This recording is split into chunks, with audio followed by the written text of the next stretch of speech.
We are going to put NBA point guards into a tier list. I have about half the league starters here. So it's not all of them, but it's a disbursement of talent up and down the bottom. We're going to get a lay of the land, see how all these starting point guards in the NBA compare to each other right now. First off, Steph Curry. Still S tier, still one of the best point guards in the league. I don't think he's S tier. Come on, stop. I'm sorry. I think I think Shea is in a different tier than him. Shea and Luka? We can get to that conversation, but I think Shea is clearly in a different tier than Steph these days. If you want to save S tier for like the very best, like 1, maybe 2. It doesn't necessarily got to be 1 or 2, but I think Shea and Steph are clearly in different tiers right now. I won't be mad at you. He scored 40. He did get 44 to the Spurs last night. What did he do 3 games before that? Less than 24 hours ago. Oh, he just didn't hear you.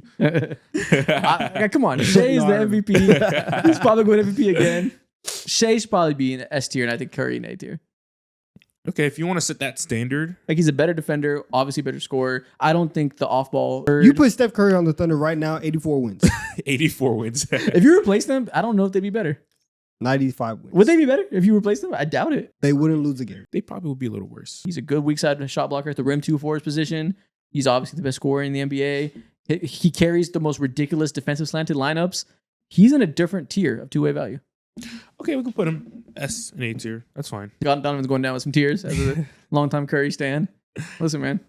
Shouldn't be like this.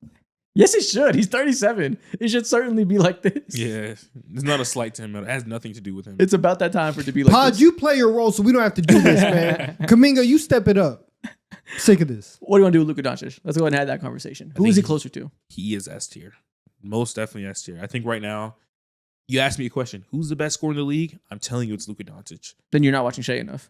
I'm watching Shea. I'm watching him put up 33, but I'm also watching Luka put up 37. I don't know. That actually is. The rim pressure difference, like yeah, Shea, amazing defender, great scorer. He's a decent 3-point shooter too. I think I see Luka's shooting and also his passing that just sets him apart from the rest of the league. He's right there. Donovan, you agree? Is he closer to Shea than he is to Curry? I mean, they're all on the same team. But because of that, I do think he is S tier. I think that's like the big three right now, and then we can move from there. Okay. Yeah, I don't disagree. LaMelo Ball, what do we do with that? With the current state of him and his injuries and how, unreliable he's become? Probably around D tier. Fuck. That's quite a jump. Because, I mean, even before the injury this year, we had injuries last year, and the year before that, and the year before that. And we've had nearly half a decade of asking, which is crazy, but we've had almost 5 years of us asking now, can we build our team around LaMelo? I still don't know the answer. And if I was going to give you an answer, I'm probably leaning no. I would say D tier. I think at this point, with how unavailable he's been, and there obviously is still question marks with the game on the court, there's no reason to believe you can build around him until he proves it. Yeah, I think if you ask the top 16 teams in the NBA, would you rather have your starting point guard or LaMelo Ball? They're probably going to say 9 times out of 10, unless you're the Timberwolves, give me my current starting point guard. Damn. Okay. All right. D tier. Is D too harsh though? Are we describing C or are we describing D? I think we're just for the state of him right now. I think we're describing D. They're all starters, so the D tier isn't necessarily your bad. These are all starting point guards. Yeah, the level of talent that he has is probably C tier, but when you add all the other stuff in, it's probably D. Okay. James Harden. I think he's C. Obviously more reliable than LaMelo Ball. Yeah, and he's there. fine. He's gonna show up. He's gonna be James Harden. Yeah. And if you are still like he's shown for several years that he can still lead an offense. You just need other people around him to be the number one guy, the number one scoring guy. But having James Harden as your point guard for the regular season, it's not a bad thing at all. Yeah, one of the best floor raisers of all time. Still a fantastic playmaker. How difficult every single shot getting to the rim is these days. Like, that's the biggest difference between him and his prime. He just can't blow by people anymore. But his playmaking floor is going to be incredibly valuable forever. Yeah. Tyrese Maxey. Ooh, he might be. I think he's in. Are you ready for uncomfortable conversations? Yes. Let me hear him. This motherfucker might be A tier. The's not a lot of players in the league Oh, who is as I need more sample size of a shooter as he is, while also have that level of burst. And also, he took a real playmaking leap as well. He's averaging damn near 30, or he might be averaging 30 as we speak still. Hyper efficient 3-point shooter. You could play him with fucking anyone in the league. I think right now he's a top 5 point guard in the league. I got to see like 40 games of this league before I go there to A, because A is tough. Mm-hmm. He's certainly B, though. And he's definitely not the worst player that's going to be in B. his jump as a slasher is real. His feel for pick and rolls, feel for manipulating defenses, miles better than it used to be. A couple years ago, he was a great scorer, could shoot, attack with his speed and everything, but he was very reliant on playing off of Joel Embiid. He is clearly not reliant on Joel Embiid at all anymore. Yeah, exactly. Last year we talked about how like when he's not playing with Embiid, the numbers are disgusting. The efficiency is nasty. He looks not lost unnecessarily, but he just isn't the same caliber player. Ain't the case. You moved me. A tier. A tier? I think he's A tier. Are you sure? Can he be the best player on a deep playoff run? I think so. Okay, then A tier it is. If you guys want to give him that, A tier it is. If we're willing to say that without sample size, I'm with you too. I love Tyrese Maxey. That level, bro. The scoring is so real. Like the thing I'm waiting for sample size is to see just how the passing develops over time and like how he continues to just adjust to being the guy. Yeah. He's clearly better at it this year than he was last year. But if you want to give him the credit and say it's real, I'm with you. Okay. Yeah. Through 10 games, he's certainly been A tier, I guess. Yeah, he's averaging 32 points and 8 assists a game. 44% from the 3-point line, bro. On 9 attempts. But is he the same tier as Curry? I feel like Curry might just deserve his own tier in A. Right now, I think he is on the same tier as Curry. Yes, Oh, he's shit. shooting better. He's shooting better from 3 from Curry. But Curry's still playing like a back end of top 10 player, or at least the 12th best player at worst. If you want to be critical of Curry, I'm sorry. is Tyrese playing at that level? I think he is. I mean, he started. He's off getting to the playing- line like playing 8-9 crazy, times but- again. Too. It's like he's so complete. Then what I'm hearing is he's on Brunson level right now as a scorer. Yes, right Okay. now as you speak. So yes. go Jalen Brunson also A tier. Mhm. Do you feel like him and Tyrese are playing at a comparable level? Yes. Which is again not about anybody but Tyrese playing himself up to that level. 100%. But yes, this is probably, especially since Halliburton is hurt, this is the top 5 right now. Yeah. Okay. Well, we're missing somebody that we can talk about now. Cade Cunningham. Ooh. Oh my bad. I did forget. Yeah, we did did forget about forget. Cade. A tier. Cade's A. Yeah, he's A. He's clearly he has clearly elevated himself into these conversations, and we saw one year like there's obviously levels to team building. We saw as soon as he got a competent team around him, playoff team. Yep. Now everyone thinks that like Cade is going to go to this next stage.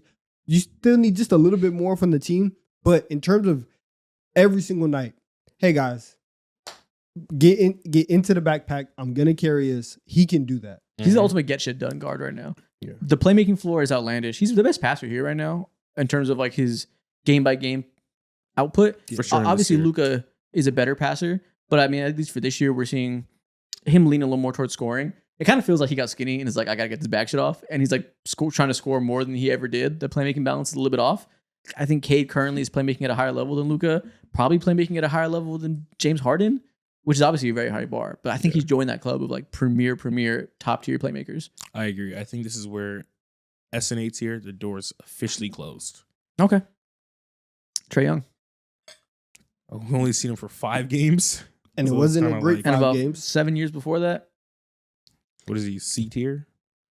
Ooh, yes, sir. Yes. I think at his best, he's probably B tier, but we haven't seen his best. At his best, he can be in A tier. We just haven't seen that in 3 years. Yeah, we have enough sample size now. He is not an efficient scoring guard, at least in the role as being the best scorer on a team. He's not efficient. And, Cade isn't above average efficiency either. But Cade has the in-between game that we know late game into a fourth quarter. He can get his own shot against difficult And also, defenses. he's a defensive presence as well. He's 100%. a legit shot blocker, one of the best at his position. Exactly. So if you're going to compare him to another guard like that isn't above average efficiency-wise, but scores at volume, Cade checks other boxes that Trae Young does not. I don't like that. You can tell me that makes him B, but the defensive gap is huge. And The playmaking gap isn't big at all either. yeah, so I kind of think he's closer to Harden these days. Yeah, I agree. He probably has a higher scoring ceiling than Harden, clearly, at this age. But like, we don't see it that often. At this state, at least through the 5 games I've seen, just the nasty like tour dates that he's put up to. Yeah, he's C tier. Listen, if we were doing just these 5 games, D tier would be in play. But we're not going to do that because that's obviously starts slow. It happens plenty of times. We can go C tier just to give him some credit. He is still Trae Young, still is one of the best passers in the league. Yeah. Probably the best consistent shot generator as a playmaker in the league the past couple of years. Jamal Murray coming into the season in shape this year, playing well. That's D D tier? tier. Yeah. He's right there. He's not Jamal Murray, and it's not his fault either because he's playing with Jokic, but he's not. I don't look at Jamal Murray and say like he can lead my franchise, but he is the perfect number 2 for a team that we think can realistically win the championship this year. I'd go be with Jamal.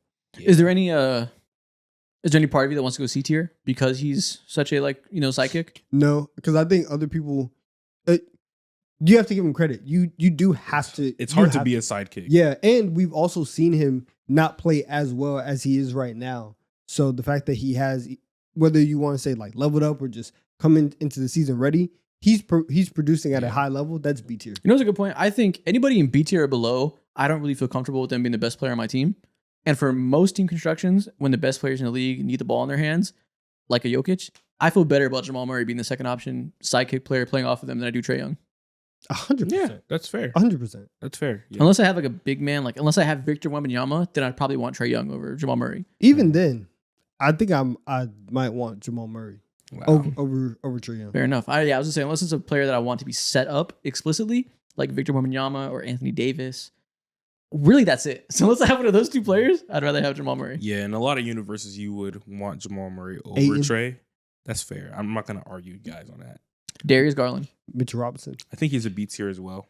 I think he is what Trae Young should be in terms of playing next to other stars and being able to play on or off ball. I want to see Trae Young go to a situation where he can play off of Evan Mobley or even off of Donovan Mitchell, whatever it may be, and be able to be the shooter that Darius Garland is running around screens. See, but I don't. We got Mo Gay at home. We got Jalen Johnson at home. We got Yoko Kowa at home. What you mean? Yeah, see, I want Jalen Johnson to take a leap and be a star scorer so we can get that version. You are asking Trae Young to be somebody that he is the complete opposite. Yep. You're asking him to run around to play off ball. Yep. He does not do that. 100%, which is why he's C tier and Darius Garland is B tier. Yeah. There's growing health concerns with Garland that pretty soon, if there's another playoff run impacted by injury, we will have to have a conversation. Yeah. But for now, he's the most versatile guard on here in terms of playing on and off ball, besides Steph Curry, who's obviously the GOAT with that. He's the second most versatile guard in here in terms of off ball. Can still be a great on ball point guard, running bench units without D Mitch, setting up Jared Allen. Solid B. Yeah. Okay. There's a world in which he can get to A tier, I think. Garland? There's a world. If they make a run, make the championship this year, and he's the best version. Very best, yes. Yeah. I agree. That's what didn't grasp. If it's there for Tyrese Maxey, it's there for Garland. I don't know if they're gonna allow him to do that when you have Mobley and D Mitch. Maybe not. Maybe not. Because you know, even like the moments and all those like clutch moments and stuff where you would have somebody take over the game and you say, all right, like, you know, go cook. D Mitch is taking all of those shots. Mm-hmm. Well, no, I think they do, at least in the regular season. With the playoffs, it was a different story because everyone was hurt. So D Mitch was like, I got us every single time. In the regular season, though, last year, I think he did defer to Darius Garland quite a bit. But the playoffs come around and D Mitch is like, I see the basket, I need to put it in there. Because he said, listen, I gave you all 82 games, right? I saved my energy for this moment. I'm getting these shots up. Yeah. And to be fair, everybody was hurt. We'll see what happens this year if they're healthy. I have a feeling that D Mitch will be a takeover guy in the playoffs forever. Yeah. For good reason. Chris Paul.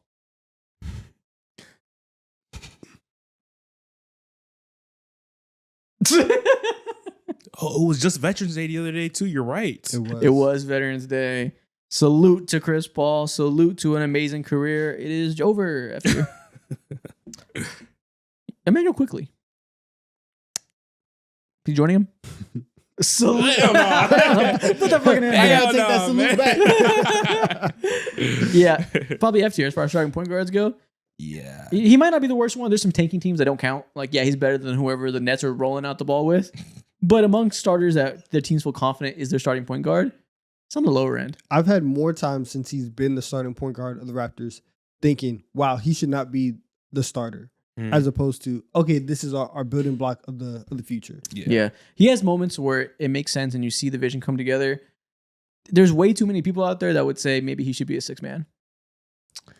And they're not crazy. I agree. I think that's his no, best because he role. was that. Yeah, exactly. Yeah, maybe you should go was back. that for a reason. Josh Giddy. This is a very uncomfortable situation right now because I know fans will look at his stats. People watching is gonna be like, "Oh yeah, he's for sure B tier." But really, I think he's like maybe C or D. Me personally, I'd vote D. I'll go C. You're gonna have to dig me out the motherfucking grave, D. Yeah, I'm gonna have to go down with the ship, and you're gonna have to convince me. Yeah, I would go C because I do think that he has genuinely improved to get to B. I mean, you gotta do it in the playoffs. I gotta see that. I don't know. I don't Next to trust Trae Young, I mean, like, listen, we can No. criticize Trae Young all we want. Hell nah. Are we for real? Hell nah. I'm sorry. The last couple years and that was your man's. Like he has not been Do good. you know what Josh Giddy looks like in half court offense? Like, Terrible. it's He's a lot of transition fake merchant. stats. It's a lot of super fake stats, bro. He's not F tier or anything. He's not the worst guards in the league. No, but He's not efficient at all. He's still 58% at the rim, same as been ever forever. He's been coasting his reputation off of running in transition, and it's a very valuable skill. Good for him. He has been a good passer. That is still a D tier. you know what all this is telling me is that maybe we should move Trae to D tier. Hey, what the hell? Maybe both of them should be D tier. I think it and would James be, should be in C by himself. I think it would be cataclysmically disrespectful to Trae Young to put him in the same tier as Josh Giddey. Yeah, And I can't can do respect the first 6 games he had where he was going crazy. Once again, I will have to die and go down with the ship, but you will have to dig me out the grave for me to change my stance here. we And have not thankfully- talked positively about Trae Young 33% of the time over the last 3 years. Yeah, but guess what? We have not talked positively about Josh Giddey almost 90% of the time, bro. I am fully a believer that he can get into an All-Star game this year because the Bulls win slightly more games than people think, and there has to be bodies in the East, and he has good points, rebounds, assists. I believe you. And if that will give you the idea that we're completely wrong and we need to put him in B tier, fine. If that's your metric there, I'm cool with that. He can be an All-Star. I still will firmly believe that while we can acknowledge he's a good player, just like LaMelo Ball is, there will always be dramatic downsides to building around him in a playoff setting with a half-court offense that I would rather have Trae Young. Yeah. Like, easily. What's his go-to move, Josh Giddey? You know he just got his ankles broken by just running. He just got his ankles broken by DeAndre Hunter, and now he actually is out with injury. He missed a game. Wait, because of the ankle break? Yeah, because I swear to God, I'm not lying to you. I usually make up shit, but no, that's actually true. If this was every point guard in the league, we put He him... said I usually make Yeah, I was make shit up, but this is actually true. I normally lie, but If we were doing every point guard across the league, then he would be C or B. But because this is all starters and like LaMelo's D, like that feels fair. Yeah. Jamal Morant. D tier. D tier. D tier. Listen, in this year, Yeah. it's hard. It's getting harder and harder to justify saying it'll get better. When so far it's gone worse every single game. The production is not there. The effort is not there. The vibes, horrendous. The stock has never been lower. I'm not going to say that he's not a starting point guard in the league, but I am going to say that just like LaMelo and just like Josh Giddey, right now we are questioning whether or not John Morant is a guy that we want to build our team around. I think that that's D tier. I don't even think we're questioning it. I think we definitively we've learned we don't want to build a team around John Morant.